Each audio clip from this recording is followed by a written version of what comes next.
Ore 9:46, 1° dicembre, fa un freddo porco fuori, è arrivata una corrente d'aria polare. Oggi voglio provare ad arrivare in cima al Monte Grappa. La strada è pulita fino al rifugio, da quello che so. Sto un po' preparando per affrontare il freddo. Qua ho preso le suole termiche, che adesso sono già calde da mettere dentro i stivali. Ho montato le moffole e sotto c'è una bella maglia termica. Adesso mi metto la giacca da moto, l'airbag sopra e partiamo, vediamo se arrivo insomma senza crepare di freddo, più che altro per le ore di luce. Vi tengo aggiornati.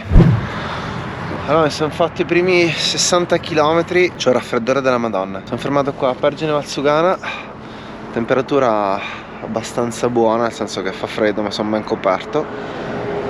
E montagne innevate comunque, per la Marzola e questa qua dietro, quella laggiù, tutta la catena del Lago Rai. Adesso ho altri 50 km più o meno, poi prendo la deviazione per arrivare sul massiccio del Grappa da dietro praticamente, non dalla pianura ma da dietro, se si passa, perché so che la strada Cadorna è pulita, però da dietro non lo so, quindi poi non ci sono mai salito, esplorerò.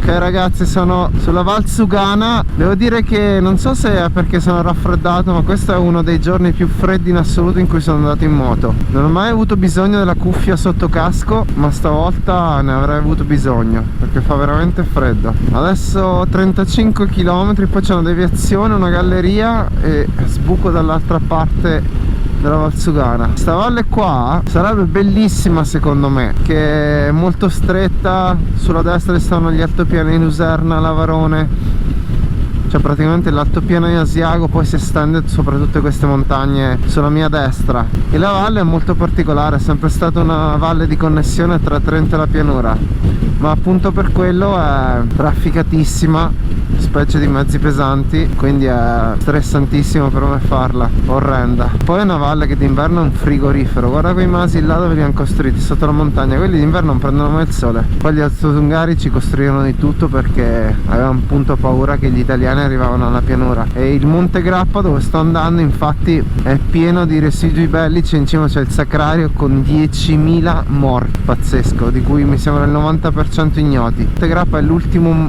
montagna prima della pianura. Se si sfondava quella, poi gli austro-ungari ci sfondavano e arrivavano in pianura dove è più facile combattere, quindi è stata proprio il luogo di combattimenti asprissimi, un po' come il Pasubio ancora di più. Qua sulla destra tutti sti alberi qua sono i resti della tempesta Vaia del ottobre 2018 che hanno tirato su probabilmente la zona di Passo Mangan, quella zona lì. Ecco, questo è proprio scenario tipico della Valsugana. La valle si stringe tantissimo, di sopra ci sono le guglie che delimitano l'altopiano di Asiago. I paesi sono costruiti proprio nelle conche dove arriva prima il sole, e poi qualche psicopatico l'ha costruiti qua sul versante destro, dalla mia destra, non si sa come mai, si voleva del male, perché il versante destro proprio il sole non arriva mai. Non è che qua arrivi presto, sarà arrivato nemmeno un'ora e sono le 11:30. Allora, il distributore di DVD porno 24 ore su 24 è una roba fantastica, proprio da quasi nemmeno anni 90, anni 80 pieno, con la scritta non accetta 50 euro. Fantastico. Ora qua quanto è larga la Valsugana? Qua ancora più stretto, è questo proprio il punto più stretto, pazzesco, è in mezzo a un canyon praticamente. Adesso io esco qua perché mi infilo in questa galleria che, se la continui, arrivi a Friera di Primiero, però fondamentalmente attraversi le montagne che sono alle mie spalle. Eccoci qua ad Arzier, 52 minuti 37 km all'arrivo. Monte Grappa, Monte Sacro alla Patria, e mi dà 29 km perché segue un po' il crinale la strada, quello che ho visto. Quindi se è aperta, ma credo proprio di sì, da questa parte, poi riscendo dall'altra, quindi dalla strada statale 148 mi pare, che sarebbe la strada Cadorna che ha fatto sto generale Cadorna, che mi sta anche abbastanza sui coglioni come nome, perché il generale Cadorna, il signorino, è quello che ha comandato l'esercito italiano, era il comandante supremo dell'esercito italiano fino alla disfatta di Caporetto. E questo emerito signore era, a parte che era cresciuto in una famiglia di generali militari, quindi secondo me era anche un po' un figlio di papà che ha fatto carriera nell'esercito. Fatto sta che lo fanno comandante supremo dell'esercito e lui credeva nell'attacco frontale, capito? Come, cioè, tutta la truppa attacca e va all'attacco alla baionetta praticamente. Ora tu immaginati andare all'attacco frontale con le armi moderne, con le mitragliatrici e tutto, una roba folle. E infatti un massacro costante. Dopo per fortuna lo destituirono e ci fu il generale Diaz. Beh, qua una foto, amico mio, devo farla. Bellissimo. Montegrappa aperto, top. Ok, ripartiamo, foto fatta, la strada è pulita, solo brina ai lati, quindi ecco, vi stavo dicendo di Cadorna. Tra l'altro il folle reintrodusse, che non era indicato nelle leggi militari, nell'esercito italiano reintrodusse la decimazione. E sai quando uno dice sono stati decimati? La parola viene appunto da una pratica che veniva usata negli eserciti romani, cioè se c'era una ribellione cosa facevano? Mettevano l'esercito in fila, uno ogni 10 lo ammazzavano, indipendentemente se era stato lui o non era stato lui. Quindi folli totali. Tu eri in trincea, dovevi andare all'attacco sotto il fuoco delle mitragliatrici, quindi attacco frontale, perché come ho detto lui credeva nell'attacco frontale. Dovevi passare il filo spinato, che a volte era, o spesso era elettrificato, sotto il fuoco delle mitragliatrici. Se tu per un qualsiasi motivo ti bombardavano così o avevi paura cosa, se tornavi indietro ti sparavano, c'erano i carabinieri che ti sparavano, gli ufficiali che ti sparavano. Cioè immaginati che la brutalità totale, proprio la repressione totale di qualsiasi. Non so come mai abbiano ancora intitolato a lui tante piazze. Anche a Milano c'è la stazione, una fermata della metropolitana Cadorna, ma in un sacco di piazze Italia, via Cadorna, piazza Cadorna. Secondo me era un folle, pazzo, totale assassino, ha fatto uccidere decine di migliaia di fanti e lui se ne stava a farsi la barba in albergo, perché non è che andava in prima linea. Guarda che spettacolo qua, strada pulitissima, neve ai bordi, bellissimo. Mi si è fottuto il pin lock, quindi credo che si sia rovinata la guarnizione, quindi mi si sta appannando la visiera da un fastidio. Ma pianino pianino evitiamo i punti in cui c'è la neve, il relax. Per il resto la strada è pulita. Magico qua il paesaggio, la strada è veramente bellissima. Adesso io la sto facendo strapiano perché non so mai se una curva è coperta, c'è neve o no, però secondo me quando la fai d'estate è veramente fotonica da fare. Guarda che roba, il capriolo, troppo bello, bellissimo. Ancora ho fatto di neve, eh? Bellissimo. Beh, che top ragazzi, guarda che paesaggio. Io ho letto che questa è già la strada Cadorna, perché diede l'ordine lui, sto generale, di costruirla, e poi risbuca giù dall'altra parte del Grappa. Oh, qua c'è un po' di neve. Madonna che strada fotonica, che non avevo mai fatto. Ma sicuramente bellissima da fare anche in estate. Montegrappa 11 km.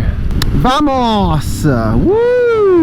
Spettacolo, spettacolo, spettacolo. Ho fatto due foto perché qua il panorama è allucinantemente bello.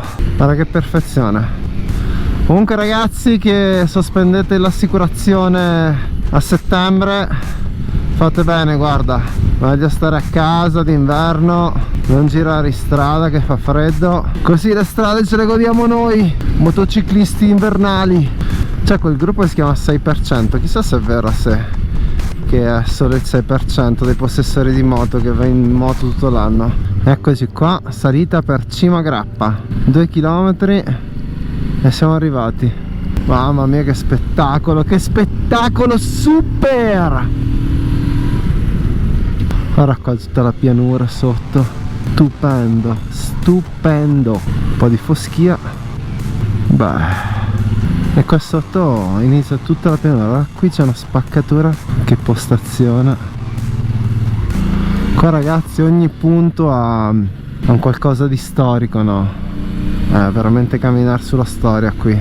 Zona monumentale del Monte Grappa, monumento ai caduti del Grappa. Ecco qua è chiusa la strada, bisogna andare a piede ovviamente. In questo sacrario riposano i resti di 12.615 caduti italiani, di cui 10.332 ignoti, e di 10.295 caduti austro-ungarici, di cui 10.000 ignoti. Ti rendi conto? Praticamente 20.000 persone, di cui, no scusami, di più, perché 12.000 caduti italiani e 10.002 sono 22.800 caduti, di cui 20.000 ignoti fondamentalmente. 20.000 persone morte, di cui le loro famiglie non hanno saputo niente. Questi qua sono partiti per la guerra, la famiglia non ha saputo niente, disperso. Sacrario, se non l'avessi già visto andrei sopra a vederlo. Se capitate andate, perché è il luogo che va visto per capire quanto siamo fortunati. Casa armata del Grappa, il rifugio Bassano, spettacolo totale. Va bene, me fago due spaghi. Boh, mangiamo, va. Sono mangiato il mio bel paninazzo.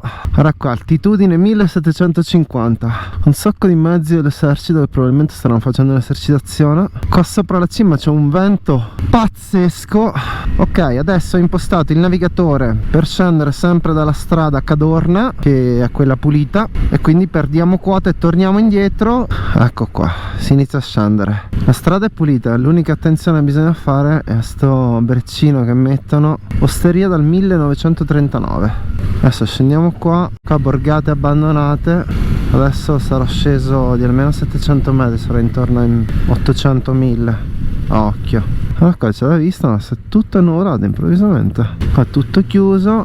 E niente, adesso scendiamo giù e torniamo velocemente. Beh ragazzi, sono sceso dal Monte Grappa, le temperature sono fatte più umane, il panorama molto più disumano. La pianura veneta fa veramente cagare. I capannoni, edifici abbandonati, proprio una roba pazzesca. E adesso imposto il navigatore e me ne torno a casa, non c'è più niente di particolarmente bello da vedere. Volevo passare dal passo piano delle Fugazze, ma mi si allunga troppo la strada e viene buio alla fine. Quindi noi ci vediamo alla prossima. Se vi è piaciuto lasciatemi un like, lasciatemi un commento, fatemi sapere che ve ne pensate e statemi bene, ciao!